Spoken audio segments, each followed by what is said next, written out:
C'est la prouesse technique la plus formidable jamais réalisée. L'un des plus grands édifices construits par l'homme sur la planète.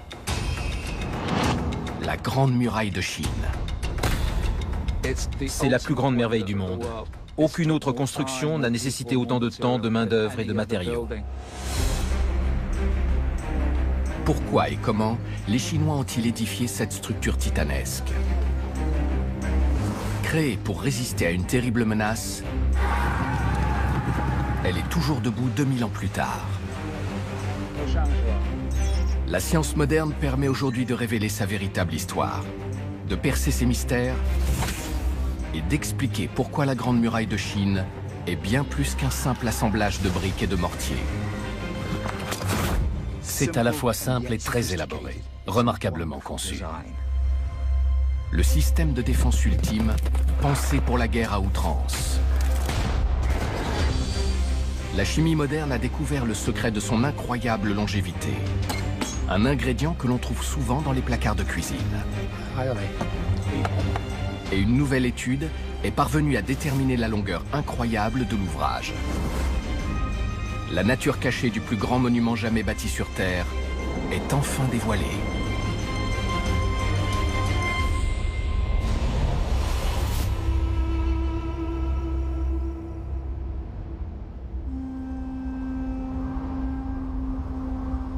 Plusieurs siècles avant notre ère, à l'époque où la Grande Muraille n'existe pas encore, des hordes de cavaliers commencent à apparaître dans les territoires situés au nord de la Chine.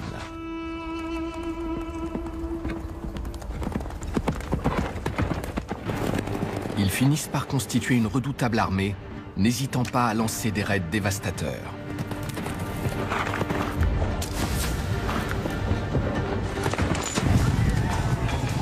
Ce sont des guerriers hors pair, qui profitent des rivalités internes des Chinois pour ravager leurs États.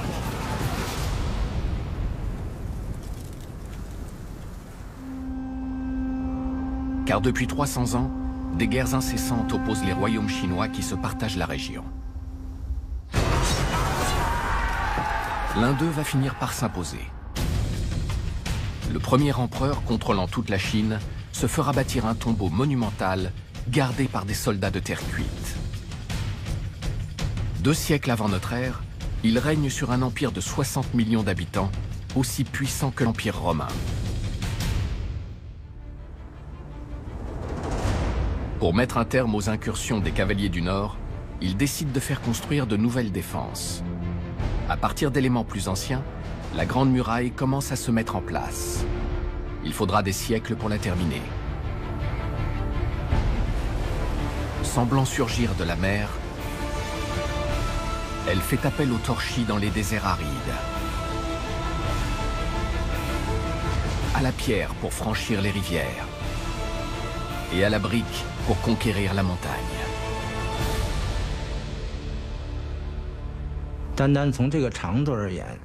Il n'existe rien de comparable à la Grande Muraille. C'est le plus long monument jamais bâti par l'homme.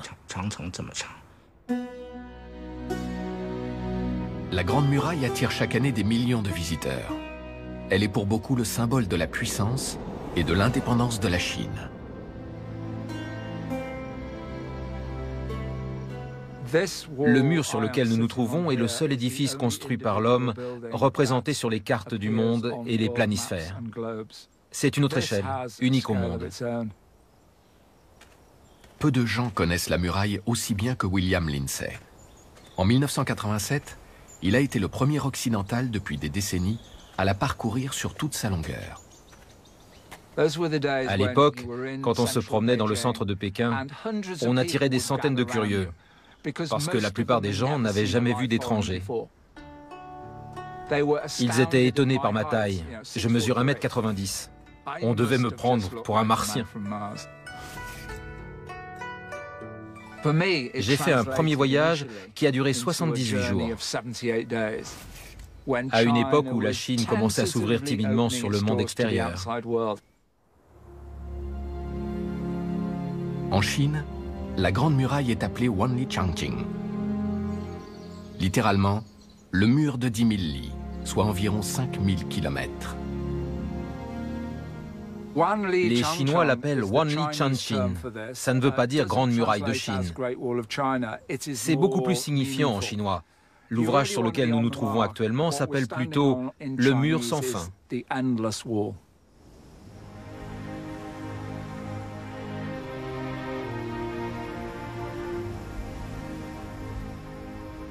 Un mur tellement étendu que lorsqu'il était encore opérationnel il y a 400 ans, les sentinelles, en poste à l'est, voyaient le jour se lever 1h20 plus tôt que leurs collègues de service à l'ouest de l'ouvrage.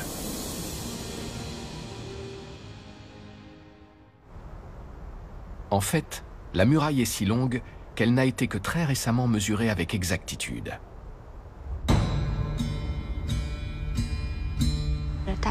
Tout le monde avait son avis sur la question.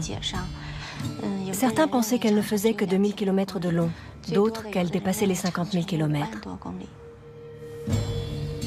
La Chine a décidé de déterminer une bonne fois pour toutes la longueur du mur, en tenant compte de toutes ces portions, quelle que soit l'époque de leur construction et le lieu où elles se trouvent.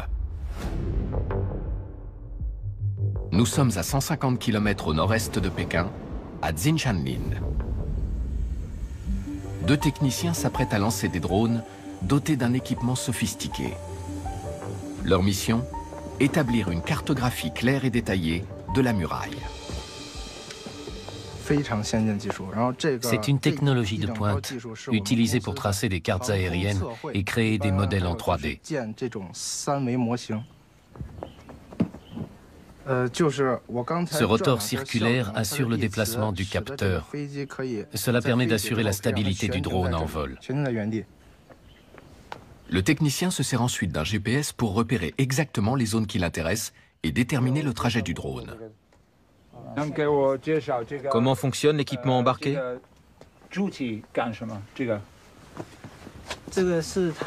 La nacelle comporte 5 caméras qui donnent une vision de la muraille à 360 degrés.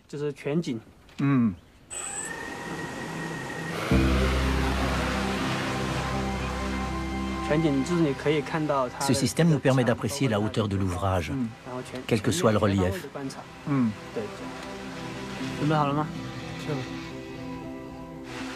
C'est de l'imagerie en 3D? Oui, en 3D. Combien de temps dure le vol? Une quarantaine de minutes, pour couvrir environ 4 km. Il en a pour quelques années de travail, il n'est pas arrivé au bout. Grâce à la technique révolutionnaire employée, cette étude permet de recueillir une quantité d'informations inédites sur la muraille.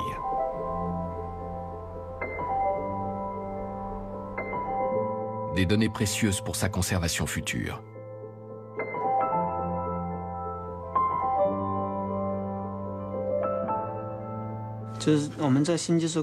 Cette technologie nous permet de mesurer très rapidement la longueur, la hauteur et le volume de l'ouvrage.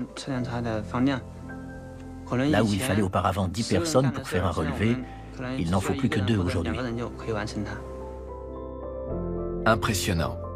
Mais ce n'est que le tout début d'une opération beaucoup plus vaste.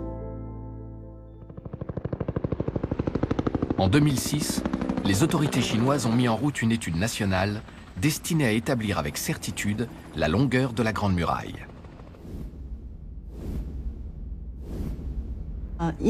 Étant donné l'ampleur du projet et la taille même de la Grande Muraille, il est impossible d'en faire un relevé exhaustif en s'en tenant aux méthodes classiques. Nous avons donc recours à toute une série de techniques high-tech, et notamment aux technologies de détection à distance. C'est-à-dire non seulement la photographie aérienne, mais aussi l'imagerie par satellite et le scannage laser, au sol et embarqué, pour modéliser les structures. Le modèle en 3D est la copie conforme de la réalité, avec chaque arbre, chaque pagode, chaque portion de mur.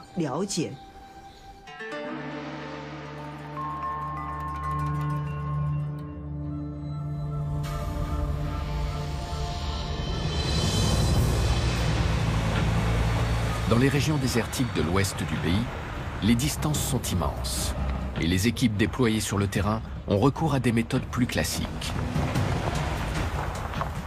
Les techniciens se rendent sur site pour procéder au relevé. Ils enregistrent également l'état de conservation des vestiges et en notent la position exacte avec le GPS. En 2010, des archéologues ont découvert dans une région reculée des pans de murailles inconnus jusqu'alors. Vieux de plus de 2000 ans. Réalisés essentiellement en terre séchée au soleil, ils ont pourtant traversé les siècles. À la suite de la découverte de ces antiques structures de terre, bien différentes des célèbres portions réalisées en briques, les chercheurs sont arrivés à une première conclusion. Il n'y a pas une muraille, mais plusieurs.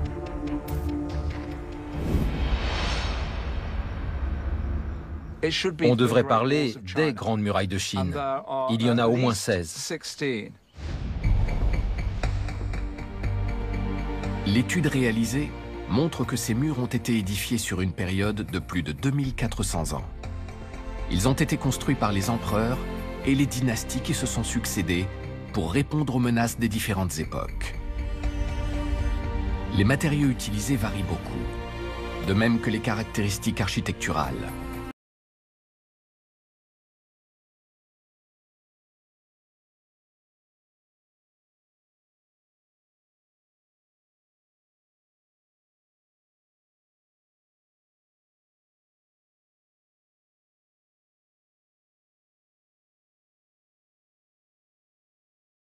Mais également de nombreux autres éléments de fortification.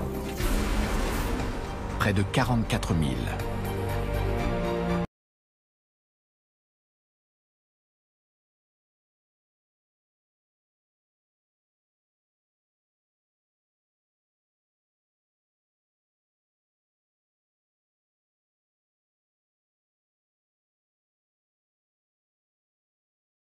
De plonger dans l'océan à la tête du dragon. À l'est, elle se poursuit jusqu'à la frontière nord-coréenne. Mais une surprise encore plus grande attendait les chercheurs, après compilation de tous les relevés effectués. Nous avons constaté à notre grand étonnement que la muraille de Chine faisait en fait plus de 21 000 km de long, soit près de la moitié du tour de la Terre à l'équateur. 21 000 kilomètres. 3 fois plus qu'on ne le pensait généralement. Plus que la distance qui sépare le pôle Nord du pôle Sud.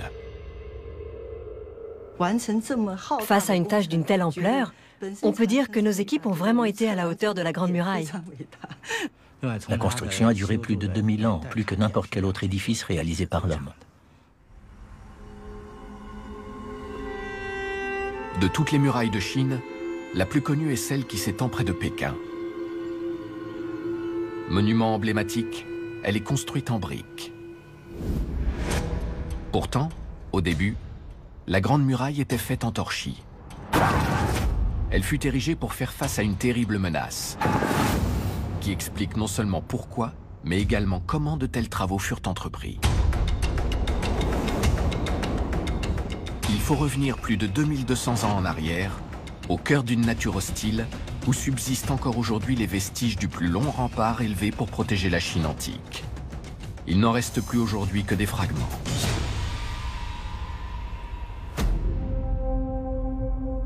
La région était jadis l'une des plus disputées d'Asie. Un vaste champ de bataille soumis aux raids d'un peuple farouche, les Xiongnu. Les Xiongnu étaient réputés pour leur adresse à l'arc. Ils formaient une redoutable armée de cavaliers endurcis qui inspirait la terreur à tous leurs ennemis. Partout où ils passaient, les Xiongnu semaient la désolation. Ceux qui les affrontaient le payaient souvent très cher. Ces archers à cheval pratiquaient une guerre de harcèlement. Ils surgissaient de nulle part, en prenant tout le monde par surprise, terrorisant les populations.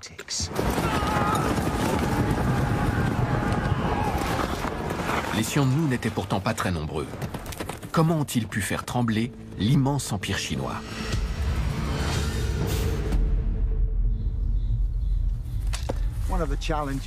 Le gros problème quand on tire à l'arc depuis un cheval, c'est qu'on avance sans arrêt et qu'il faut donc ajuster chaque flèche différemment.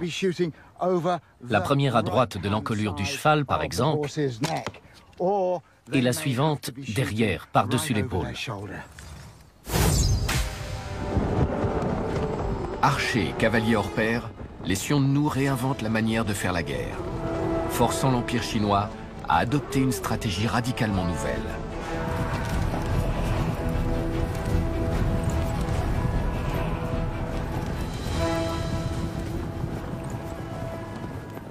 Les Chinois ont décidé de construire un mur, une ligne de fortification très élaborée. Les nomades du Nord constituaient une vraie menace militaire. Tous les empereurs ont vite compris que la durée de leur règne dépendait beaucoup de leur aptitude à gérer cette zone frontière. Comment les Chinois ont-ils pu ériger un rempart en plein désert il y a plus de 2000 ans? C'est une réplique du mur de terre battue. Sa structure est à la fois extraordinairement simple et incroyablement efficace. Prenez par exemple son profil triangulaire. Elle a deux vertus majeures. Le sommet du triangle permet d'avoir un alignement parfait pour faire passer le mur exactement où l'on veut. Et en même temps, la base garantit qu'on aura partout le même profil. Et vous avez en plus ces roseaux qui sont disposés en lits successifs entre les couches de terre. Les roseaux ainsi incorporés servent de liants, améliorant considérablement la solidité de l'ensemble. Simple et bien pensé. Le concept est génial. Par rapport à cette maquette, la muraille d'origine était 3 fois plus grande. Haut de 6 mètres, ces ouvrages modifiaient le paysage. Ils étaient censés défendre certaines zones stratégiques, des cols ou des vallées particulièrement vulnérables. Progressivement améliorés pendant 400 ans, ils s'étendaient sur quelques 10 000 kilomètres.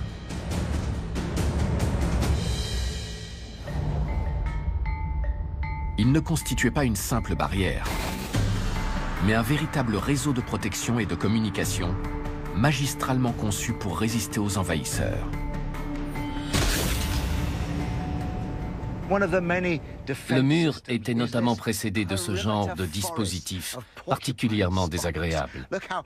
Il fallait vraiment du courage pour s'y attaquer. Les assaillants devaient d'abord passer une zone de pieux avant de se lancer à l'assaut de la muraille. Pendant ce temps-là, les défenseurs vous tiraient dessus depuis le haut du mur. Les soldats affectés à la défense du rempart vivaient dans des forts de ce type.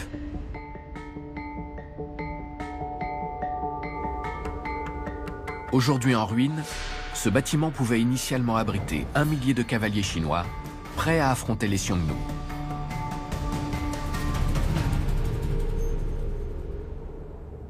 L'idée qui prévaut en Chine, selon laquelle la muraille n'avait qu'un rôle défensif, est aujourd'hui contestée par de nombreux spécialistes. L'histoire telle qu'on nous la présente actuellement est écrite par les Chinois. Elle voudrait nous faire croire que les Xiongnu étaient systématiquement les agresseurs. Mais les Chinois se sont aussi servis du mur comme d'une base à partir de laquelle ils pouvaient envahir le territoire Xiongnu et les attaquer chez eux. Une étude récente, réalisée à partir de différentes sources et de données archéologiques, montre que les Chinois ont étendu leur emprise vers le nord en conquérant une partie du territoire des Xiongnu et y ont construit leur grande muraille. Les empereurs n'hésitaient pas à dénoncer les traités de paix qu'ils avaient eux-mêmes conclus et à couper les Xiongnu des ressources alimentaires essentielles à leur survie. La vie des hommes qui gardaient la frontière est longtemps restée méconnue. Mais depuis un siècle environ, les archéologues ont fait un certain nombre de découvertes étonnantes.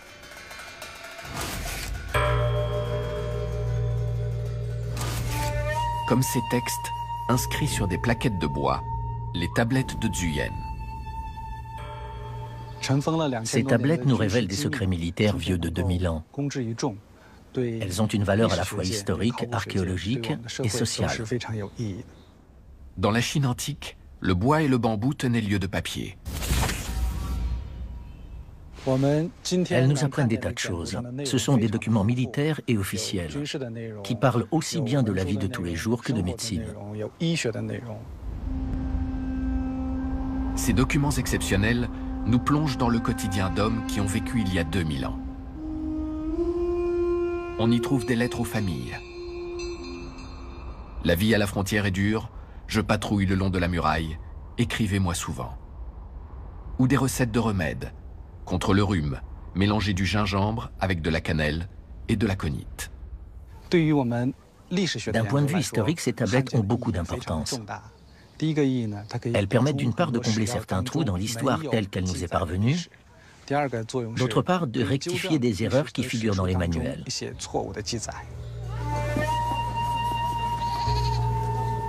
Les tablettes révèlent l'existence d'un monde qui déborde d'activité, car la muraille faisait aussi office de douane, où prospère toute une société qui se consacre à l'approvisionnement de militaires qui étaient parfois accompagnés de leurs familles.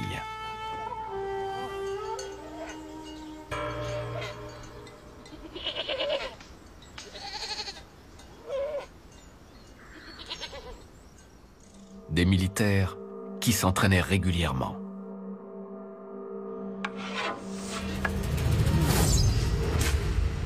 Mais les tablettes ne sont pas seulement une source d'informations sur la vie de ceux qui servaient le long de la frontière. Elles permettent aussi de percer l'un des secrets les mieux gardés de la Grande Muraille.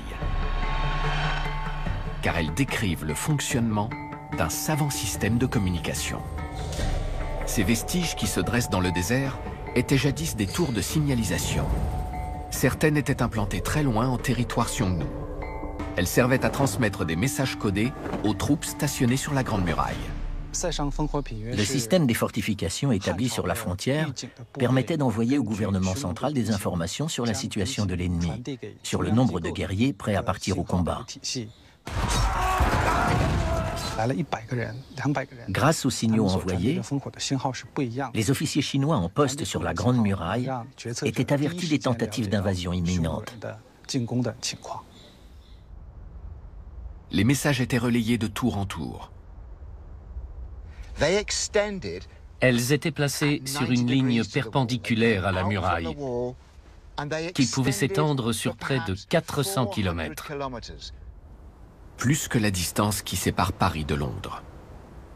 Les vigies envoyaient des messages aux soldats de la garnison pour les prévenir de l'arrivée des Xiongnu en précisant leur nombre. Le dispositif était en soi très ingénieux. Ils se servaient d'un hong, un objet en forme de lanterne, et de piao, des drapeaux qu'ils hissaient en haut d'un mât en nombre variable selon le message à envoyer. Peut-on aujourd'hui reconstituer la manière dont se passaient les choses il y a 2000 ans? Vous voyez là-bas la tour d'origine. Nous avons placé notre mât de signalisation un peu sur la gauche.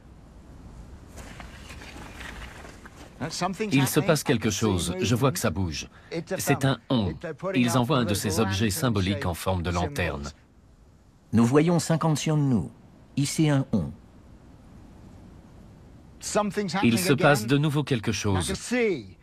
Je vois qu'ils envoient les drapeaux, les piao. Nous voyons 200 Xiongnu, ici 3 drapeaux. Ces signaux servaient à demander de l'aide au fort pour stopper les attaques. Ils montaient en intensité à mesure que la menace grandissait. Chaque tour disposait en permanence de quoi allumer un feu. Le feu prend vraiment très vite. Nous voyons 1000 Xiongnu, allumer un grand feu. L'arrivée d'un millier d'attaquants était rapidement signalée de tour en tour au fort situé sur la muraille.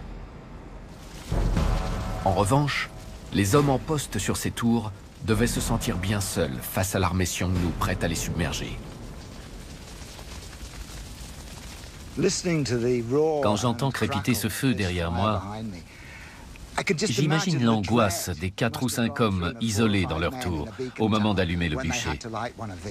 Mais le système fonctionnait bien. En tant qu'ouvrage militaire de défense, on peut dire que la Grande Muraille a parfaitement joué son rôle de protection. En revanche, il est certain que tous les échanges commerciaux entre les Chinois et les Xiongnu ont été rendus impossibles. Le dispositif défensif chinois a effectivement permis de tenir les Xiongnu à distance en s'adaptant au fil du temps. Mais 1000 ans plus tard, au XIIIe siècle de notre ère, d'autres pillards apparaissent. Les Mongols. Beaucoup plus nombreux que leurs prédécesseurs, ils sont en outre unis sous l'autorité d'un grand chef de guerre, Gengis Khan. En 1209, ils attaquent sur plusieurs fronts. Certains contournent la Grande Muraille, d'autres passent à travers. Rapidement, ils conquièrent la Chine. Ils y fondent ensuite leur propre dynastie. Les Chinois ont subi le joug mongol sous Gengis Khan et ses successeurs pendant plus d'un siècle, au terme d'une guerre impitoyable. La défaite face aux Mongols laissera des blessures profondes. En 1368, après des décennies de soumission, le clan chinois des Ming parvient à renverser les Mongols. Il établit l'une des plus brillantes dynasties de toute l'histoire de la Chine.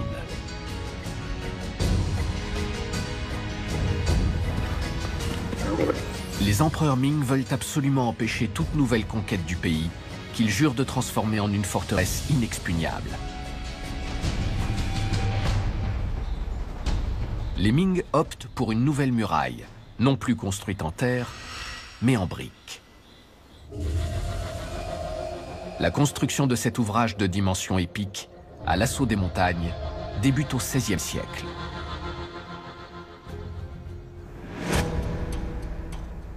Les Ming font appel à une main-d'œuvre innombrable qu'ils trouvent dans les rangs de l'armée, parmi les condamnés et les paysans endettés, contraints au travail forcé. Beaucoup paieront de leur vie leur participation à ce chantier titanesque. La construction de la muraille des Ming s'étalera sur une centaine d'années et sur plus de 8800 km. Environ 3,8 milliards de briques seront utilisées.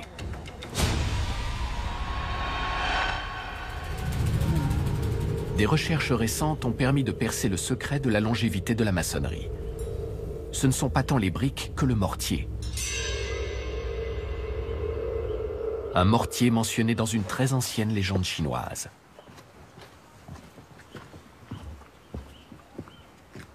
Le mortier utilisé est très particulier, d'une blancheur éclatante. Certains des premiers voyageurs à avoir parcouru la muraille ont demandé aux habitants chinois des alentours pourquoi il était si clair. Et on leur a répondu que c'était parce qu'il contenait les os des ouvriers décédés.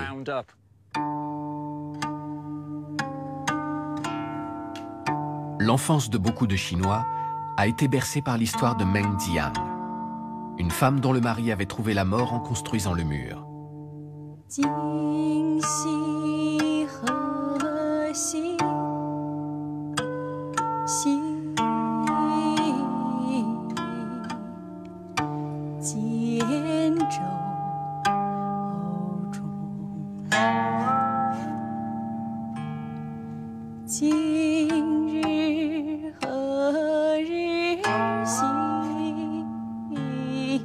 Selon la légende, Meng Jian éclata en sanglots et tout un pan de la Grande Muraille s'écroula, révélant les ossements de son mari.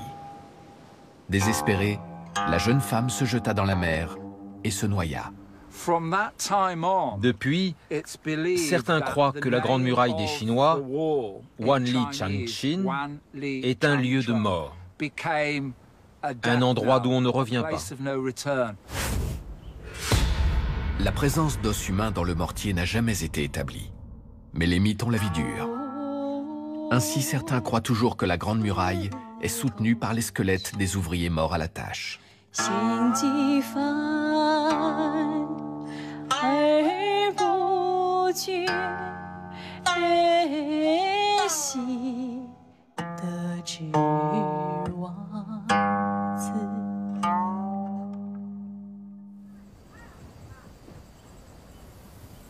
La muraille de l'époque des Ming a survécu aux attaques et aux tremblements de terre. Si ce ne sont pas les squelettes, quel est donc le secret de sa solidité? Ping Jianjian est professeur de chimie, spécialiste des matériaux de constructions anciens. Il est venu accompagné de ses étudiants pour recueillir des échantillons de mortier de l'époque Ming. Il veut en découvrir la composition précise dans la perspective de la restauration et de la conservation de l'édifice.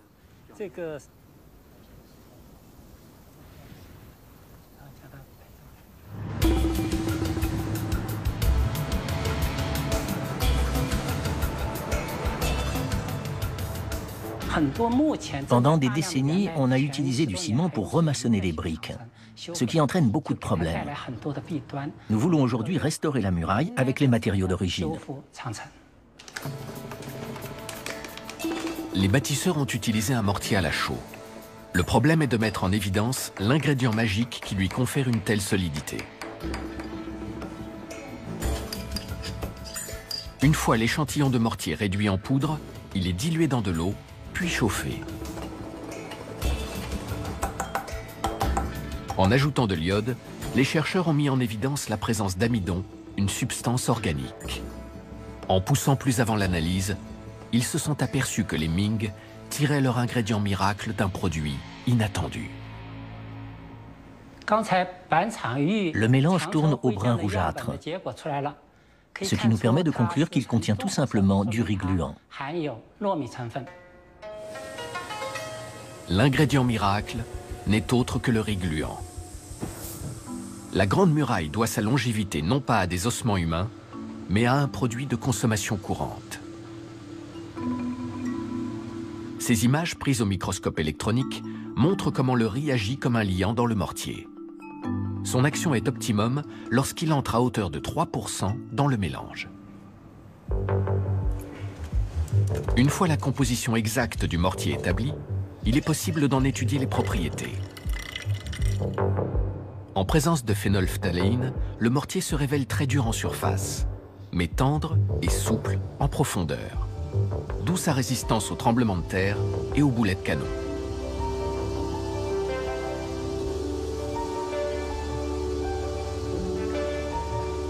La solidité et l'élasticité du mélange sont ensuite comparées à celles de mortiers utilisés de nos jours.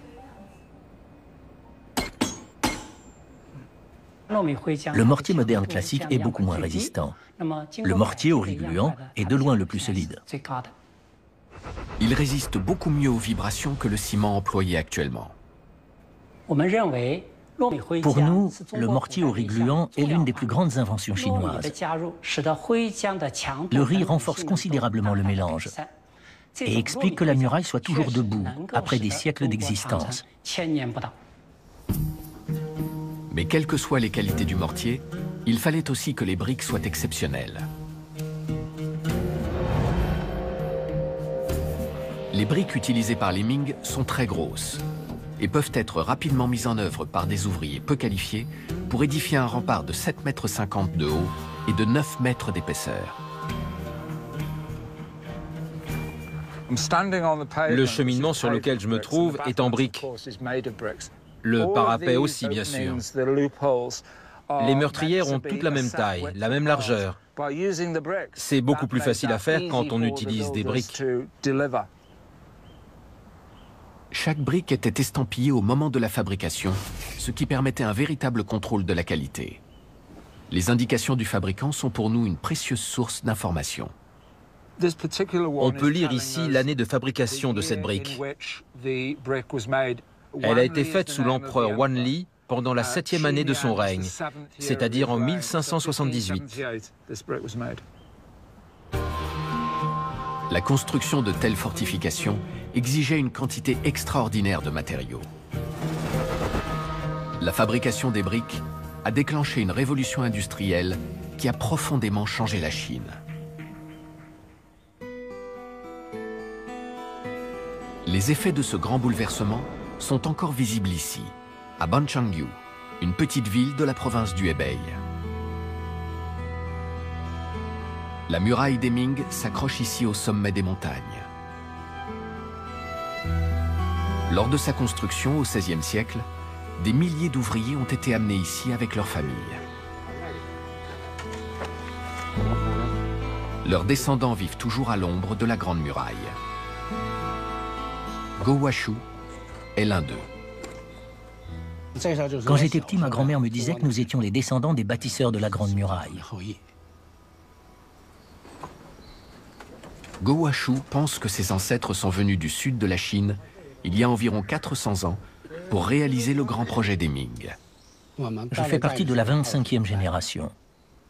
Mes ancêtres sont venus ici pour construire la Grande Muraille. Go Washu a fait une remarquable découverte dans la petite ville. Plus de 200 fours de l'époque Ming qui témoignent de l'ampleur des activités de production de briques au niveau local.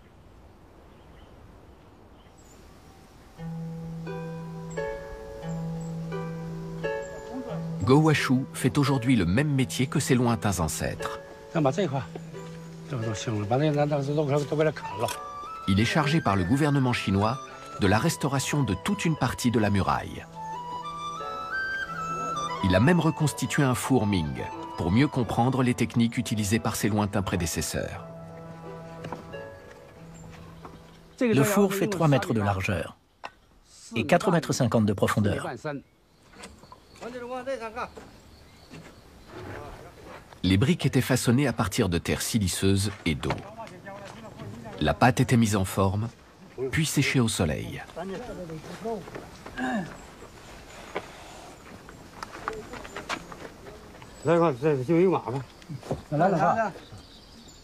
Les briques de l'époque Ming sont environ 4 fois plus grosses que nos briques modernes. Elles pèsent chacune 10,5 kg.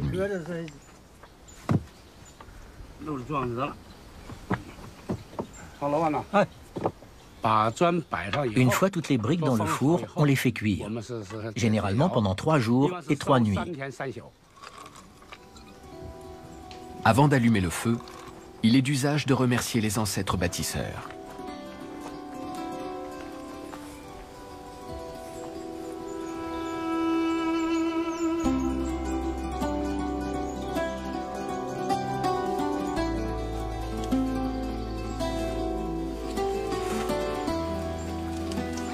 Le feu se propage rapidement sous les briques. La fumée montre qu'il est en train de prendre.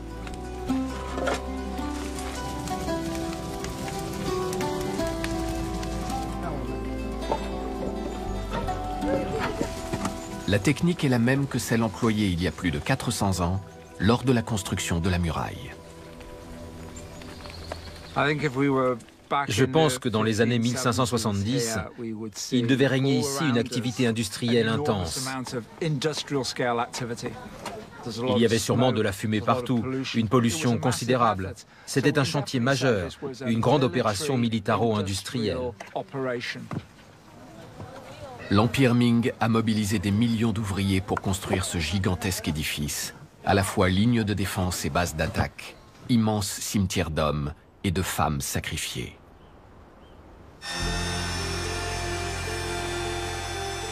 Le professeur Jian a apporté du mortier au riz gluant que Monsieur Shu va pouvoir tester avec ses briques faites à la manière Ming.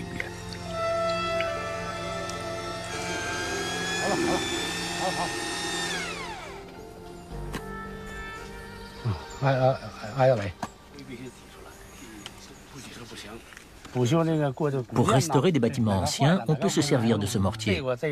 Ça fonctionne très bien. Un mortier au riz gluant, qui si l'on en croit l'histoire et la chimie, devrait encore tenir bon dans quelques siècles. La capacité de la dynastie Ming à produire une quantité inépuisable de matériaux de construction lui a permis de réaliser le mur de briques le plus long et le plus solide de toute l'histoire de l'humanité.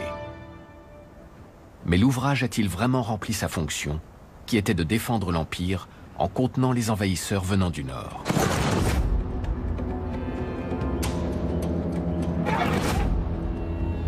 Ou n'a-t-il été qu'une lubie de souverain mégalomane, incapable de protéger la Chine? La muraille des Ming partait à l'ouest d'une puissante forteresse construite en plein désert. pour ensuite traverser la steppe et les montagnes, contourner la capitale, Pékin, et finalement aboutir à la tête du dragon. Elle se voulait un rempart face à la menace mongole.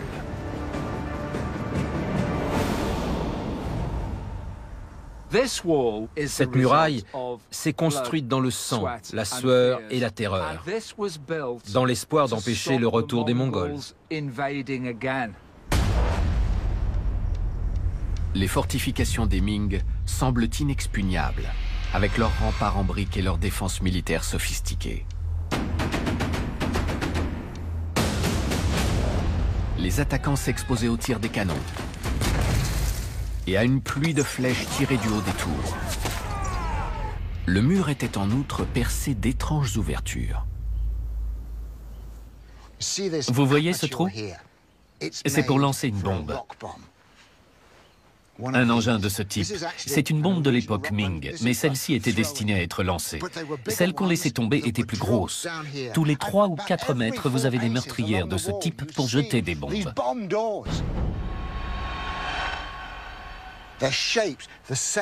Elles ont la forme du projectile, pour que celui-ci soit bien canalisé quand on le met dedans, pour qu'il ne parte pas n'importe comment, mais qu'il aille tout droit et touche le sol de manière à exploser au contact. Ces engins étaient bourrés de poudre à canon. Les Chinois disposaient également de mines terrestres, beaucoup plus grosses, reliées entre elles par des fils. Lorsqu'un homme ou un cheval se prenait les pieds dans le fil, il déclenchait le système de mise à feu et l'engin explosait. La bombe répandait aux alentours des produits toxiques qui vous brûlaient les yeux et la peau. Les cavaliers qui se retrouvaient devant de telles défenses prenaient peur et n'osaient pas s'approcher. Si des assaillants parvenaient quand même à escalader la muraille, les soldats des Ming pouvaient encore se retrancher dans les tours de guet.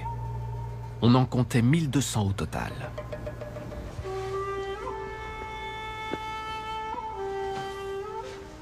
Ce grand trou dans le toit n'est pas dû au ravage du temps. Il y avait jadis une échelle qui permettait de monter au sommet. Il y avait là-haut 3 ou 4 sentinelles qui montaient la garde la nuit. Une tour comme celle-ci avait 3 fonctions. La première, c'était la défense. La deuxième, c'était de servir d'abri contre le froid en hiver, contre la chaleur en été. Et la troisième, c'était le stockage. Il y a 400 ans, cet espace était certainement beaucoup plus encombré. Il devait y avoir ici une foule de récipients destinés à stocker l'eau, la nourriture, plus les armes. Gengis Khan, l'ennemi historique des Chinois, avait prévu le grand point faible de la muraille.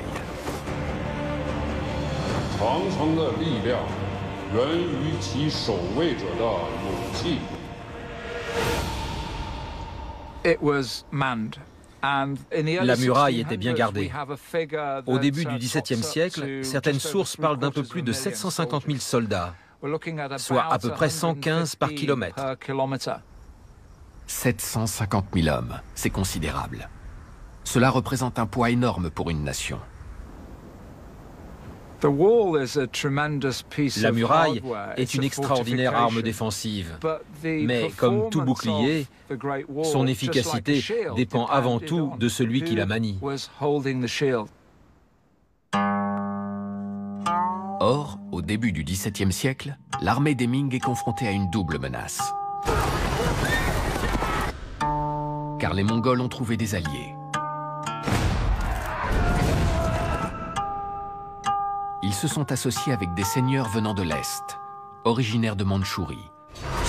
Ensemble, ils sont bien décidés à conquérir la Chine. En 1629, des milliers de guerriers mandchous se lancent à l'assaut de la muraille.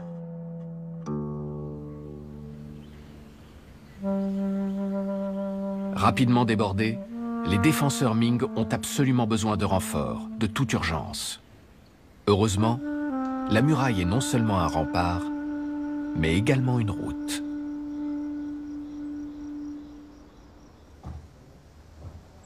Pour vérifier son efficacité, une course test a été organisée.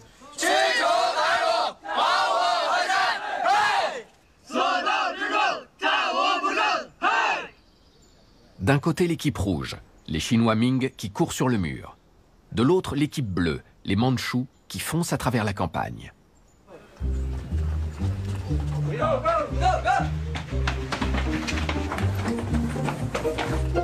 Au XVIe siècle, lorsque la muraille est entrée en service, les abords ont été défrichés pour élargir le champ de vision des défenseurs. Les pentes, ainsi dénudées, étaient en outre délicates à gravir. Oh, les Bleus ont des problèmes. Ils ont du mal à monter, ça glisse. Si les renforts n'arrivent pas rapidement, les assaillants mandchous vont pouvoir élargir la brèche et prendre le contrôle d'une partie de la muraille.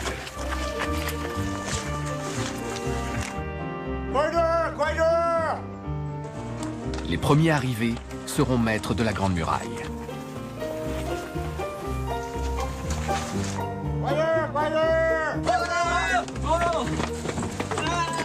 Bravo les vainqueurs.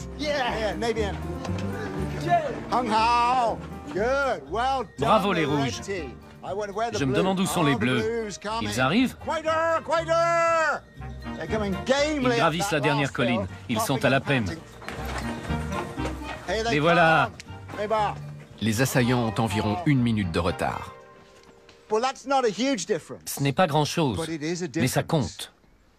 C'est la différence pour aller d'une tour à l'autre. La muraille est une passerelle idéale entre deux tours. Pendant plusieurs décennies, la Grande Muraille va ainsi permettre de contenir les Mandchous. Seul un événement extraordinaire pouvait leur permettre de passer. Cet événement déclencheur va venir de l'intérieur. Au XVIIe siècle, la Chine traverse une période de turbulence. Le coup de la muraille a ruiné le pays, bientôt frappé par la famine et la peste. Le peuple meurt de faim. L'empereur et les nobles semblent désemparés. En 1644, les Chinois se révoltent et s'emparent de Pékin. L'empereur se suicide et le pays sombre dans la guerre civile.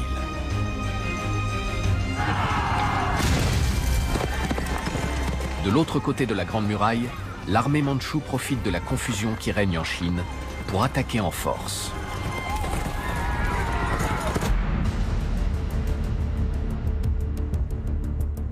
Les révoltés chinois progressent vers l'est, tandis que les Mandchous marchent vers l'ouest, vers la Grande Muraille, que tiennent encore les armées Ming, fidèles à l'empereur défunt.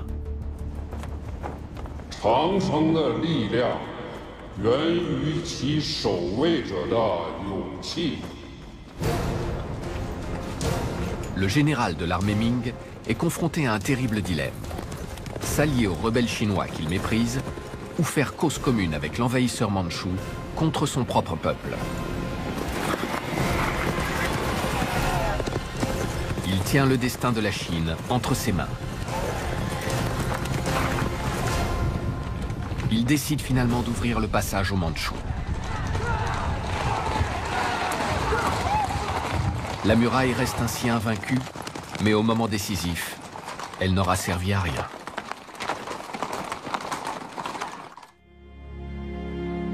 Les Mandchous s'emparent de toute la Chine. Au cours des décennies qui suivent, ils vont en agrandir considérablement le territoire, vers le nord et vers l'ouest. La Grande Muraille n'est plus une frontière. Désertée, abandonnée, elle est vouée à une mort lente.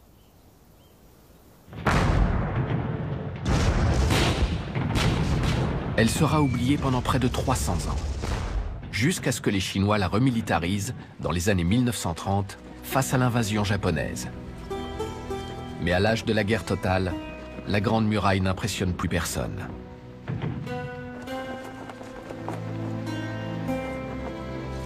China was looted and shelled and put to the torch.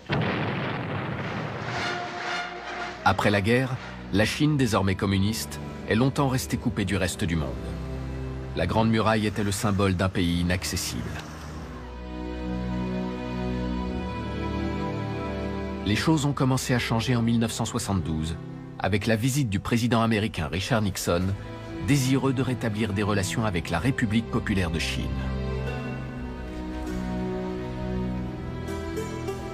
The president sees one symbol of the gulf to be bridged.